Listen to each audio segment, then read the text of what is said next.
Welcome to Tucker Carlson. Today, Russell Brand has been famous, well, for more than 20 years as kind of a legit movie star, an actor, a comedian, always with political interests, mostly that weren't on full display in his work. And then sometime in the last 10 years, we would peg it to around 2014, Russell Brand started saying things that were completely untethered from the conventional view of the world, and that in retrospect were deeply insightful and prescient. As an example, to frame the interview that will follow, here is Russell Brand on Sirius XM 9 years ago in 2014. Listen carefully to this.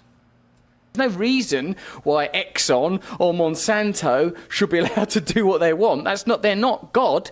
They live like God. But the economy is not real. The economy is a construction. The economy is an idea. It's a notion. It requires our belief, like a dollar bill or a pound note, requires us to believe in the myth of its value.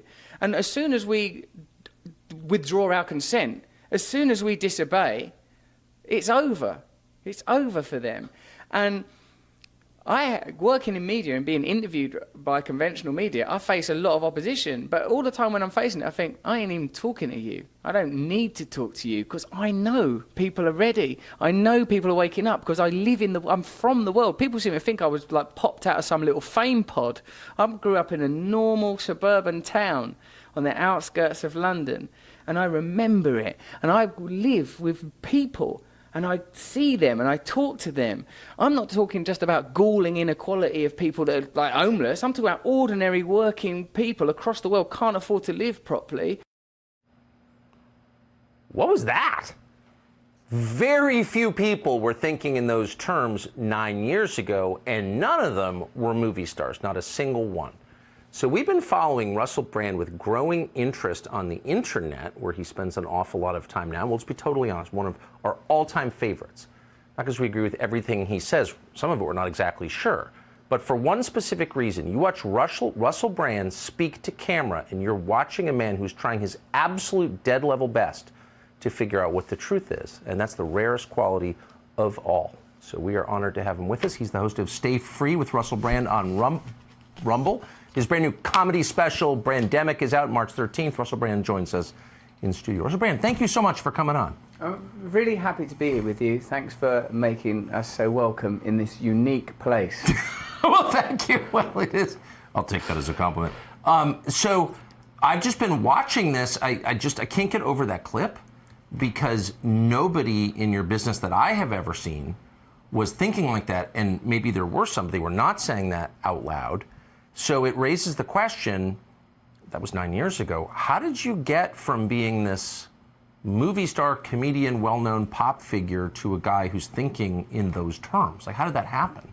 I'm beginning to think, Tucker, that the aberration was the Hollywood stardom, such as it was. I'm well aware of my place within that particular hierarchy. Yeah, very much. That's the aberration. Like, I've never seen that before.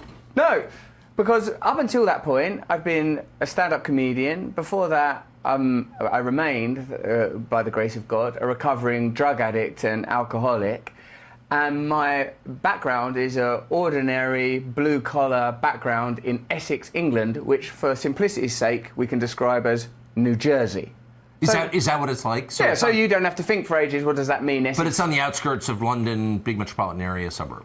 Yeah, that's good. And like that, there's a sort of a culture of there's a sort of a culture of individualism. There's a kind of trashy joy about it. There's something sort of glorious and proletariat about it. But it's also low expectation culturally and socially. So I hope I'm not criticising inadvertently the people of New Jersey. So like, as a result of the good fortune of my cultural success and professional success, I got to experience the things that come along with that. And by God, I enjoyed many of them because I am certainly not beyond Epicureanism nor hedonism, neither, Tucker, to be plain. But I've always felt that there's some dismissiveness and disdain broadcast from centrist institutions that I feel ill at ease with when I recall my childhood among ordinary working people. So as I rose into the more rarefied air of Hollywood, where I met sort of incredible people, talented people, creative people, brilliant people, such as you might imagine, I recognised that I was becoming deracinated from the conditions of my birth, and sometimes I feel like I think a lot of people who are not born into affluence, a little uneasy and sometimes even guilty. And don't get me wrong, I like comfort, I like pleasure, I don't like suffering in particular. So I suppose the period where I was a movie star, of course most people know of me primarily for the appearances in films and stuff, was an aberration. It was an anomaly. That's not primarily how I identify as a movie star.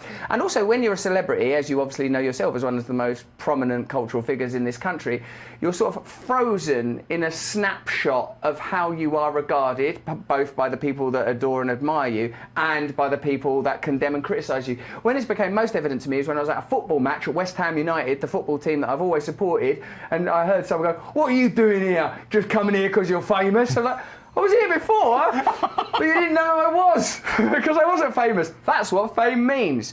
So I suppose, in a way, I've simply remained connected to the conditions I'm from. I'm a recovering alcoholic and drug addict, as I've already mentioned, and so that means that wherever I go, I have to spend time among other people in recovery for my own wellness, for my own spiritual well-being. So as much as I might enjoy the feeling of privilege and luxury, and I'm certainly making no claims to be an ascetic, I remember what reality is. I remember that my wellness is contingent upon spiritual connection, upon certain values and principles, and I am sorry to admit, involve sacrifice and self-scrutiny about my own conduct and behaviour, which is often fall short, and I'm working on improving myself. I continue to work on improving myself. So when I sort of hear morality sort of as bombast, or when I hear rhetoric divorced from compassion, it makes me feel uneasy. So I've been blessed with a very practical spirituality, like many desperate people. I need spirituality, I need God, or I cannot cope in this world. I need to believe in the best in people. I need to believe that there are new alliances possible, new ways of us communicating, because I see atrophying and corrupt systems delivering yet more misery to people, and I think it's increasingly necessary that we find new ways of framing the conversation and looking into our hearts when we're speaking. Are we being kind? Are we being loving? Are we being the best that we can be? On whose behalf are we speaking, and what is my intention moment to moment? Am I doing this for self-glorification? Am I doing this because I have obligations to rumble the platform I'm on? Or am I doing this because I genuinely believe that a better world is possible, and that world is born individually within each of us moment to moment, and it's possible to change? I genuinely believe in change, and I'm not at my core a misanthrope. I don't believe that we need systems of condemnation. I don't believe that if people aren't heavily policed and heavily controlled, they will behave badly. I believe that we can self-organise. I believe I'm optimistic about your country, and I'm optimistic about mine, and I'm optimistic about the world. But I think the price of that optimism is a degree of reason and an acceptance that many people see the world very, very differently at this time. Right. And we're going to have to allow one another some distance to be who we are, whether that's individually or communally. And these are the areas that interest me. And these are the things that have always interested me. The fact was, I just didn't have enough self-discipline to resist the allure of stardom, and I fell face first into the glitter, and I'm only just pulling myself out now. So I felt like pounding the table in affirmation like 10 times during that soliloquy. But I just want to go back, because I still think you're acting as if this was all like totally normal. You grew up in this suburb like New Jersey and became famous, but kept thinking about the important things despite the allures of the world in which you were immersed. I still have, like, were you a reader? You speak like you read a lot as a kid. Were you a reader? Yeah, I really enjoy language very much, and I continue to read and concentrate on what people are saying. I listen as well as I read, although I do talk a lot, as you just witnessed. I do listen as well. I try to also. You said that you practice, and it does require practice, the art of looking at yourself as objectively as you can, assessing your own weaknesses and being honest about them. Is that something that you learned from getting sober? Yes, because usually the process of becoming sober is one of addressing the issues that you may have been masking or medicating through the substance use. There are many people that argue that addiction is simply a genetic condition. You are an addict because you're an addict. That's the prevalent view, I would say. I imagine you are correct. There is also a tension between the psychiatric perspective of recovery and the more spiritual perspective of psychiatry, and as with all things, a blend is perhaps the best way forwards. The model of analysis that the 12 steps afford you generally comes when you look at resentment and what burdens you are carrying and what transgressions you may have committed. The spiritual side of it is about accepting that the way that you improve yourself through discipline will require an additional component that is difficult to define. There are many people in 12-step groups, as I understand, that are not spiritual, or at least not devout, or are maybe agnostic. But me personally, I believe in God, and the program of the 12 steps was created with a particular spiritual perspective in mind. So yes, the process of recovery is what defines me. So I suppose that's another way of saying something that is, it's not important, but it's significant, that my worldview is formed by spiritual principles rather than political principles. Yes. That my values are derived from quite simple ideas around kindness, community, acceptance, gratitude, and I'm making no claim to practice these principles anything like perfectly, but at least I know what I'm aspiring to, and I know that my spirituality is about my conduct and how I behave rather than telling other people how they should behave, and I find that to be a useful What tool. year did you get sober? I've been sober and clean 20 years thanks to a lot of support and Me my too. principles. No way! 2002. That's exactly December right. the 13th, 2002. Wow, August 31st. I feel a little bit more experienced. I'm not sure I've learned this. So it's You think you're better than me, didn't you? You think you're better than me, and that you know more than me. That you picked up stuff in that couple of weeks that I couldn't possibly know. Well, I was concentrating, Tucker. I've been listening. How did you get? What was the process? Because you were arrested a bunch of times for being loaded. You're pretty famously intoxicated as a person. How did you get? Speaking to a lot of people who would like to get sober, how did you get sober? Firstly, I understood that a different way of living was possible. I'd never considered that it might be possible to live without drink and drugs. I felt like I was a child, and then I was a drug addict, and then the crisis was so incumbent upon me that it needed to be addressed. I first heard what someone said. Someone said to me, "You're going to need to go into a treatment centre. Otherwise, you're never going to succeed in life. You're never going to be happy." And I was really motivated by professional success at that point. I really thought that I might be able to resolve myself if I became successful as an entertainer. So I was willing to make the sacrifice of not drinking and using temporarily in order to become successful. But once I stopped drinking and taking drugs, it became clear that there was a lot more on offer. The ability to, in fact, as they say, recovery, the term recovery is undergirded by the idea that we recover the person we're intended to be. And this idea of intention, I think, is rather beautiful, because when you live in a nihilistic, post-rationalistic, materialistic world where there can be no telos, where there can be no glory, where there can be no meaning, none of us are meant to be anything. But the idea that there might be a purpose for you, that there might be something that you can become. This, I found this idea very engaging and very comforting, and I've got to be honest, it also engaged the more egoic and narcissistic aspect of me, that I could achieve something in my life. But as time has gone on, there's an ongoing tension between those things. Individual achievement and a sort of an ongoing desire for recognition and plaudits, but a deeper understanding that there is something valuable here on offer, that we can achieve something. And it's actually sort of quite humble, irritatingly, isn't it? Like that it's mostly about helping people directly. Like you get the opportunity to be in recovery with other people that are just like you, and this is one of the great privileges for me of living this life, is wherever I am in the world, clear water yesterday, I get to be around people that are ultimately just like me. So my tendency towards solipsism and self-obsession is frequently punctured and diluted by recognizing that for everyone else, they're just the same as me. They're thinking their thoughts, they're obsessed with their own objectives, their agenda, their petty dramas. And this Tucker too is something that makes me devout to my other great religion, comedy, that continually is exposed to me that this is just a game, that this is a game, that none of it's real. We're all trying to play the part of who we are, and behind it there is something, perhaps in my belief at least, something deeply unifying and unitary. Not that that doesn't mean that we have to live regimented lives, or we have to live by other people's edicts, or that centralized control is natural then if we all have a shared agenda, but that we must remember that there is a spirit of play available to us. I must remember that, because otherwise I have a tendency to take myself a bit too seriously. That's why I wore this cardigan. Takes the heat off. Were you this self-aware before you got sober?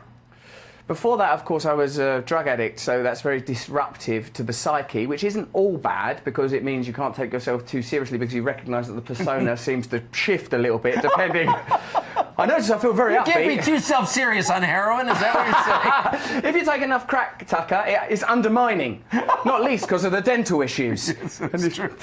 Suddenly you're very upbeat, and then you're down in the dumps. What's causing all of this stuff? Maybe there's no one here at all. Maybe this is just an assembly of memory, of projection and fear and desire, beautifully stimulated in a concert of centralised power and control. Where am I being tugged by this fear and desire? Where would they have my attention placed now? And I suppose the disorientation of giddying addiction leaves you with the clear idea that perhaps some of this stuff is arbitrary, but not all of it. There's something else. There are your thoughts, there are your sensations, but there's something else in there with you. Right. There is the spirit in there with us. It's not of you, it's like from outside. Yeah, I feel that is true, or at least beyond, because perhaps categories like inside and outside start to melt away in that quantum delirium where things are simultaneously there and not there and both and neither. Seems that there are so many ways to be a person. A couple things. Yeah, go on. Many Questions, people are they? in this country and in the West are using drugs, mostly prescribed by physicians, Oh, yeah. to numb themselves. And I think everyone who does that feels that that's not really the answer. It's not actually working. No. Right? It's a stopgap. What would you say to them about the prospect of getting sober and life after sobriety? I would say that for me, abstinence-based recovery continues to be the answer one day at a time. Whilst I don't feel that I'm in a position to judge anybody else's relationship with drugs and alcohol, I've foregone that opportunity due to my own conduct around drink and drugs. If people want help, help is available, and in my experience it is possible to live one day at a time without drink and drugs, and better yet, with the very thing you are aspiring to, a sense of purpose, unity, a sense of meaning, a sense of personal value, and perhaps even more significantly, Tucker, the possibility to overcome the sense of deep shame and fear and indeed worthlessness that I have found to be present in most people with addiction issues that I've spoken to, and so you can be liberated from that. Yes, it is possible. It is possible to change. How many people who you partied with got sober? I didn't really party very much, mate. I was a lonely little fella over there in Essex, slumped in a toilet over the foil, thinking what I was doing was terribly important. There was no room for a party. The cubicle only fit one person. That seat's taken. And the flush is broken. So you were a solitary drug addict. Yeah. Wow, that's depressing. It was, actually. But of course, now I know that you, in your own way, were there. Oh, I was. In August what? August 31st, 2002. Yeah, 2 weeks before my fourth child was born. I thought, yeah, I should probably stop. Oh, so the ones that are 5, if I may, the ones that are 5 or 6, they won't have ever really seen it or remember it. Yeah. No, I think that's exactly right. I think but I credit that with my whole life. I mean, that really, and it makes me sad, while I agree with you completely, that you can't, and you shouldn't judge other people's addictions or other people in their addiction. I think we can say it's not good, and it would be nice to hear. This is good. It would be nice to hear famous people encourage sobriety more.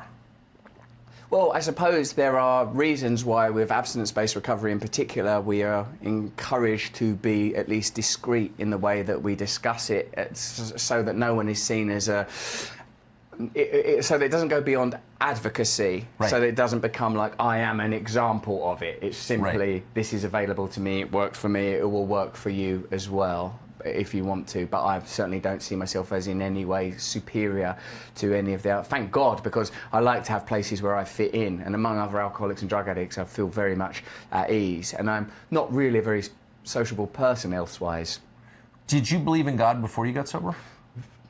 Yeah, but it's probably a bit more of an egotistical version of God, like, me, I feel something. What is it, Lord? What is it? And I still have a little bit of that on occasion, but I'm trying to monitor it as best as I can, Tucker. So you felt God, but you mistook him for yourself? Yeah, and also I believe, don't you think, haven't you always known, don't we all know that there's more to it than this, that this is never going to be enough, yes. That it can't be just about the organisation of material resources and the bickering about relatively insignificant differences or even major differences, that there is something much brighter, something much more beautiful beneath this that we must be aspiring to, not for any moral or ethical reason, but simply because it's the truth, because it's the deepest truth that there is, that we're here to serve one another, that we're here to love one another. And I know that there's a lot of complexity that comes with that, because there are a lot of interests at play, and I'm not naive about politics, and I'm aware of where I am, and I'm aware both of how you are regarded by the people that love you, and also by the people that have a more cynical impression of you.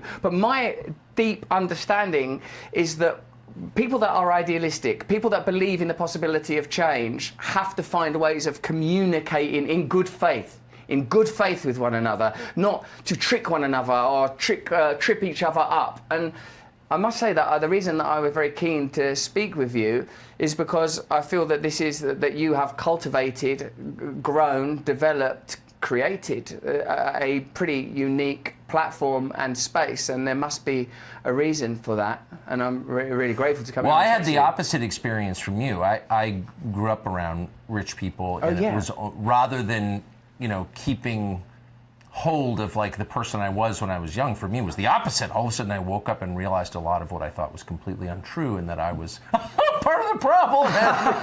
And so it's interesting to hear you say that. What do you mean by that? That you thought that you were part of the problem? Well, I mean, I lived in Washington, which is a great city in a lot of ways, but for 35 years, and I didn't spend enough time, often no time at all, questioning the way things worked.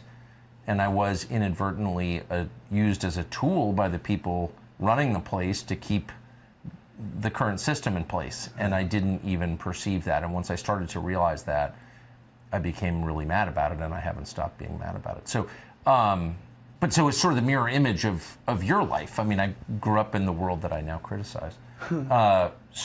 So when you talk about God in public, as you have obviously no problem doing, what kind of reaction do you get?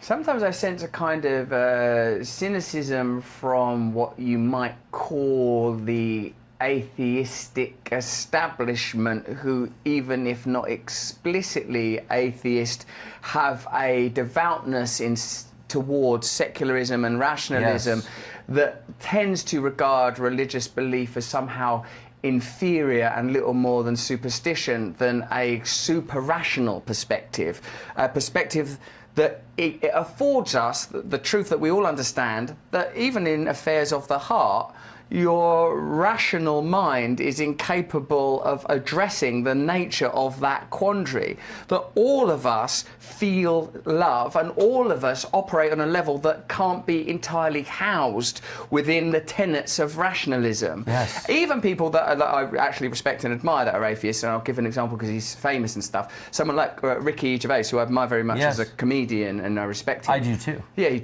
bloody brilliant, isn't it? Let's face it. But the way he talks about animals, I feel like he loves and reveres animals. His determination to be open about what he believes comedically suggests a sort of a set of principles and values that ultimately are comparable to God. I don't believe in a sort of a judgmental, cruel, cold God that's exclusive and wouldn't include and welcome everybody. That's not what I believe in. I believe in the absolute truth of God, and that God is made in the present through our choices and our decisions.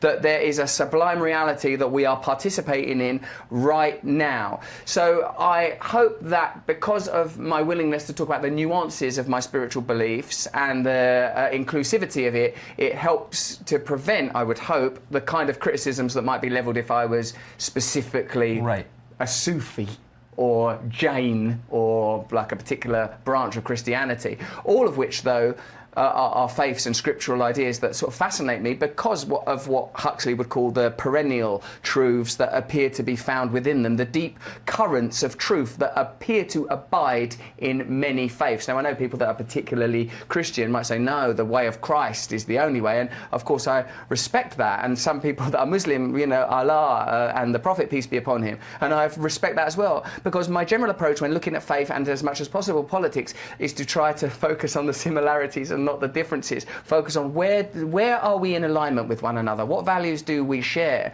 Because if this God is real, this God is not fragile. This God is able to take critiques and able to withstand blasphemy, and is able to include all of us in the vast scope of eternity, in an atemporal and aspatial reality beyond our limited human perspectives.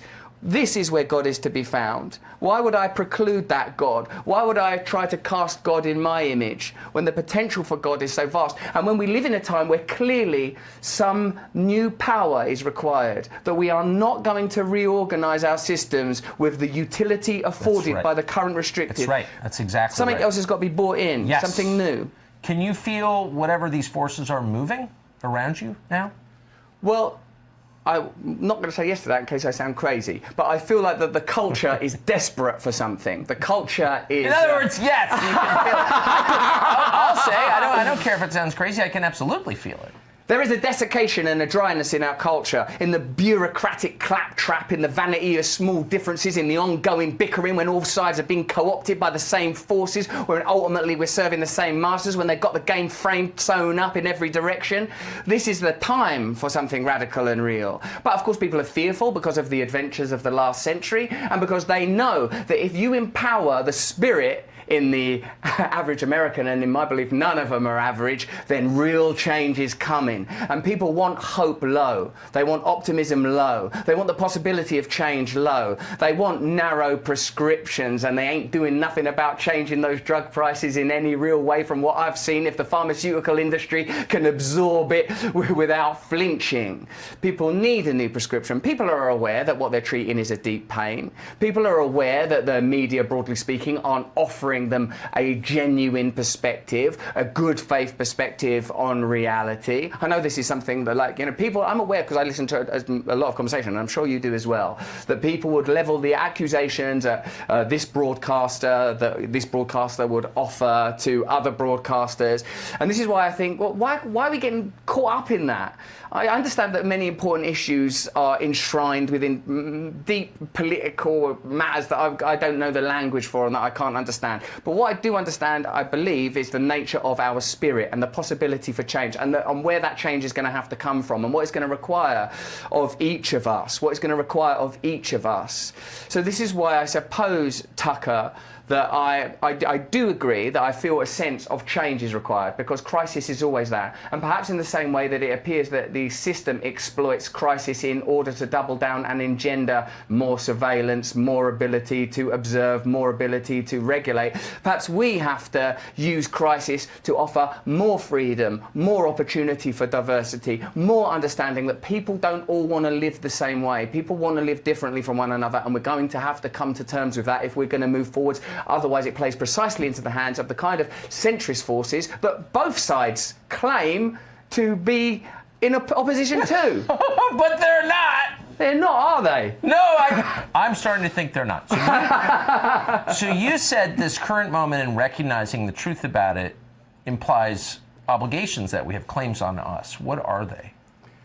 Well, I suppose to keep it simple, you must start where you are, to check the interaction that you're involved in this moment. Am I behaving in a good faith way? Am I behaving in accordance with my principles?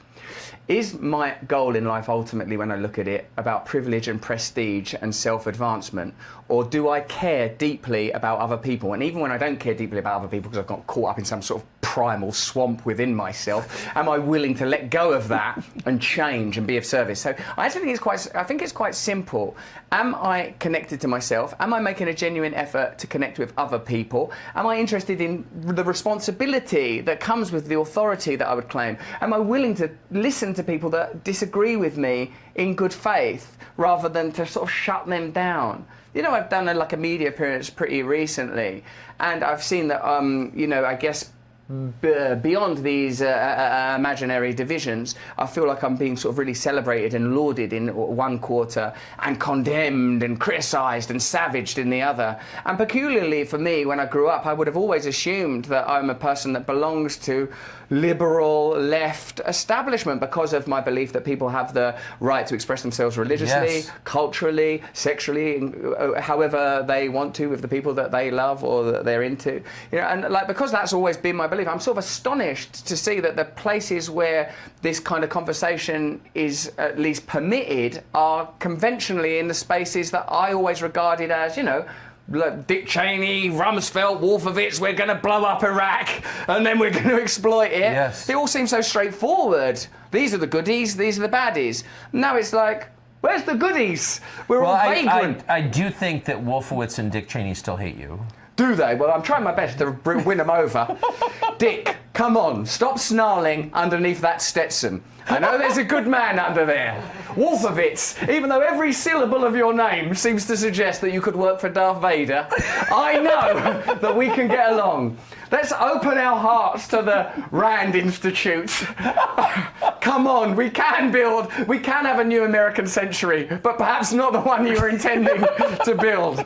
A genuinely inclusive and loving century. All we have to do is give up some stuff that don't matter anyway because it was going to disappear. It was always going to disappear. So I'm a little cut off. What do you mean by that? Well, I mean, we don't have TV, and I don't, why are you like that? Because it's too negative, and it clouds my thoughts and doesn't, silence allows clarity to form. But I'm sure you live in a similar way. But yeah, I do actually. I believe that. I can tell that you do. I can tell just by listening to you, because you've got time to think, and that's essential. But I've missed a little bit of what you're describing. So you've come to America on a media tour, effectively. Yes, that's right, Tucker. And you've gotten a rough time from people you thought you were allied with. I must say that's more historic. Really? So it's been going on. So tell me, what? All right. On what grounds are you attacked? Me and Gareth, my mate over there, off camera, he and I started doing a thing called The Trues a couple of years ago. And guess what we did a lot of? Really baiting Fox News. Like when it was Bill O'Reilly. When you was Bill O'Reilly then, that was the the figure around which Fox News flocks. The great figure at the centre of it is the orator. And we used to I've heard of him. I used to, actually, the thing that was quite extraordinary is we were always sort of teasing him and sort of taking the piss out of the stuff he was saying. We sort of fell in love with him a bit because he was sort of funny. Oh, come on! Fuck it! We'll do it live! We'll do it live! We sort of started to think he was pretty funny, and we used to go, I bet we'd get on with him, if we actually met him. I don't think so. No? I'd like to talk to you about the military books and stuff. Oh, what about their military books? I'd win him round, he'd be like a granddad. Get away from me, you goddamn beatnik! Get away! No, come on, I'm interested. Tell us about Patton. Killing Russell Brand is the latest title. So we used to do that, and I even did this thing where I turned up at Fox News one day and I wanted to sort of go in there. I mean, it was a bit of a provocateur, to tell you the truth. Really? Yeah. So I was, because then I was all about like I am now, anti-war, anti-corporations, freedom for people to be who they truly are, getting money out of politics. And I saw Fox, under the auspices, and with all due respect to his ownership, Rupert Murdoch and the accumulated conglomerations around that family, I thought that this is obviously a mouthpiece for certain sets of interests. And I sort of went head to head, and we had very successful videos. You wouldn't be aware of it, clearly you're not. And it wouldn't have mattered because it's just on the internet, who cares? And around that time too, I went on British shows like Newsnight, sort of quite, the haughtiness of news, how they start acting like it's not a television show. You're just doing a television show. You're not church. Dum, dum, dum, yes, I'm fairly familiar with that. This is the actual news we're doing here. The news. Oh, thanks for curating some sets of convenient information and telling me it in a pompous and condescending fashion. Appreciate it. Of course, we pay a licence fee in our country, so it's our taxpayers' money. So, because it was the BBC in particular. So I went on this thing called Newsnight to promote a book that I'd written called Revolution, in which I put forward sets of ideas that I had heard that might be a way of reasonably challenging systemic biases and authoritative structures that will never benefit ordinary working people. It's about 10 years ago, I think.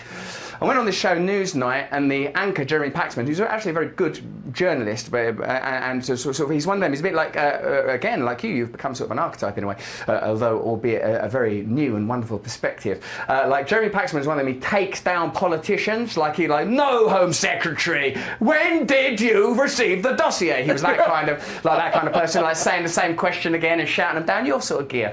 I came on his show, and he was like, you said it's not worth voting, right? And this was like a heresy. I said, yeah, where I come from, people don't vote because they think whichever party gets into power, ultimately ordinary people will suffer the same plight because the political system has been co-opted by corporate interests. And if you try to galvanise by saying that these small differences are really valuable, I find that offensive and insulting. And you, Jeremy, of all people who have sat year after year talking to these politicians, should know better than to deploy the kind of rhetorical tricks that they use in order to shame me because I am despondent about a system that does not deliver real change to the people that deserve it most, regardless of their culture or their race. Let's talk about the one unaddressed area of inequality: class, wealth. Let's start talking about that because that affects people of all races and religions and classes and persuasions and forms of sexual and identity expression. How come that never ends up on the conversation? How come we're doubling down on division all the time? Anyway, so I said that kind of stuff to him. I wouldn't have talked about the culture stuff then because it wouldn't have been relevant then, but I thought I'd slip it in now because it seemed germane, Tucker. Anyway, guess who was most nasty to me as a result of that? Who? The liberal establishment, The Guardian. How dare you? They took a photograph of me. They took a photo and they had lots of space above my head, which is a semiotic trick to diminish people, so always check the images, Tucker. If they ever say you're Time Man of the Year, make sure you check the frame before they take the photo. Because if there's a lot of space and then the word time, Tucker Carlson's our Man of the Year, then they're taking the piss. They're doing it to undermine you. Check the camera. So anyway, they did that, and there was just lots of sneering and contempt, and who does he think he is? And what it amounted to, I think, was a kind of condescension about how dare this person, this entertainer, and I think, there were literally derisory comments about my accent, what you'll be oblivious to on account of the fact that it's all English people saying the sound to you. But you don't have a posh accent. I don't have a posh accent. Same way all American people ultimately sound the same to me, unless it's like Deep South or Boston or something. Anyway, so there was a lot of condescension and stuff. And what I've come to realise is that there has been this fetishisation of small differences because the liberal establishment has become co-opted by the same financial and military interests that have always been associated with the right in the ordinary liberal or even radical perspective of the political landscape. And if anyone points that out, they don't like it, particularly if people will point out that there is a different way of organising reality, particularly when people say stuff like, oh, you don't like this monster that free market capitalism has become, this ghastly Frankenstein that can't really legitimately be called free market economics, particularly after 2008, but I'm sure there are many, many, many more examples of it than that. That if you criticise that model, what do people say? Oh, so are you a communist then? Like it's a binary choice. There is a glorious pantheon of opportunity. There are many ways that systems might be organised. And all I'm trying to talk about is ways of eliminating centralised power, whether it's corporate or state, and having a bit of faith in people to organise their own communities and organise their own lives. And it seems to me that the price tag on that might be people are different from one another, so even your most heartfelt views might not suit other people. Right. Are you willing to accept that? Are you willing to go that the price of your views on the most hot button topics of American cultural life might not apply to other people? If you're willing to say, yeah, you do what you want over there, we've voted, and this is what we're going to do over here, that's the end of the story. I don't know. Well, that would be right. democracy. That would right? be. That's what I was describing there. I didn't want to say the word. I didn't know what the perspective was on here. But for the record. Pro democracy. Can I write that? I didn't bring a pen. And these are the kind of conversations that I've always been interested in having, and in a spirit, if I may say, of investigation and acceptance that I don't know everything, and that you know things that I don't know, and that you've had experiences that I won't understand. But this is most important of all, that I know that you will have experienced suffering and pain, that if I were able to share it with you, I would love you and I would forgive you, and that I hope that you would find the same forgiveness from me. And from this place of vulnerability, we can cultivate something together that we cannot cultivate when my only interest is saying, I don't agree with Tucker Carlson on issues that in particular around, I suppose, immigration or possibly race or possibly identity issues. These are conversations that could go on forever and ever. And I don't imagine I'm going to be the person that's going to persuade you to believe in things differently or look at things differently, and I would never make that claim. I would accept that you have the right to see the world how you see the world, and if I'm allowed to live how I want to live and you're allowed to live how you want to live, I don't see why we need to create cultural tension that just leads to more centralisation of authority, more censorship, more surveillance. Well, but that's why, though, of course, is to lead to more centralization, is to empower the people currently in charge.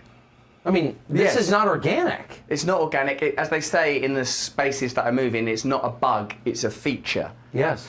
And one of the great concerns that I currently have is when you have an economic system and a globalist corporate structure that plainly benefits, observably and financially in the case of the pandemic, from crisis, what induction is there to not live in perpetual crisis? If the military-industrial complex benefits from perpetual war, if the pharmaceutical industry benefits from perpetual illness, if energy companies continue to profit in a time of energy crisis, why are they going to participate in the reorganisation of a system that is beneficial for them? The system is working for them. The people that say that the system doesn't need to change are benefiting from it staying the same way. And the voices that question it and critique it are dismissed, smeared, drowned out continually.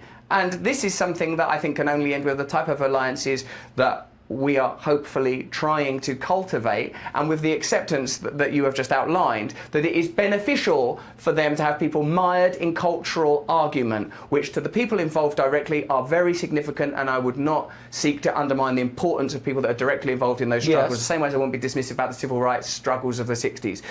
But if we, to the exclusion of all else, focus on that, centralised power likes it fine. If you see the most powerful organisations in the world willing to adopt the logos of those movements, it suggests to me that they are not going to interrupt the trajectory of their intentions significantly. That is true. If Apple's on board, it's not really a revolution, is it? I don't think Apple wants to radically alter society.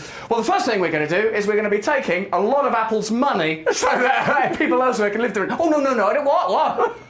Right, Facebook, we're demonopolising that. Oh, no, wait. Could we just focus a bit more on... Oh, shit. That was the first part of our pretty amazing conversation with Russell Brand. You can check out part 2, which is excellent. And, of course, 3 new episodes every week of Tucker Carlson Today on Fox Nation.